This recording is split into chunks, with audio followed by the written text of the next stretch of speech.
Does your mobile video look plain and lack that professional movie style?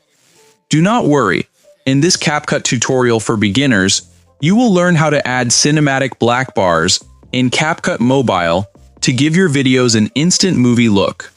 First, open your video project, tap on Effects at the bottom toolbar, and then tap on Video Effects.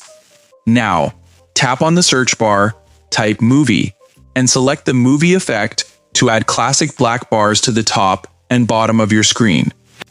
Drag the edges of the purple effect track across your entire timeline so the black bars stay on your whole video. Here is a secret pro tip for high-quality CapCut video editing. Black bars alone are not enough. Tap on Adjust, boost contrast slightly, and add a touch of Sharpen. This creates a real Hollywood film style.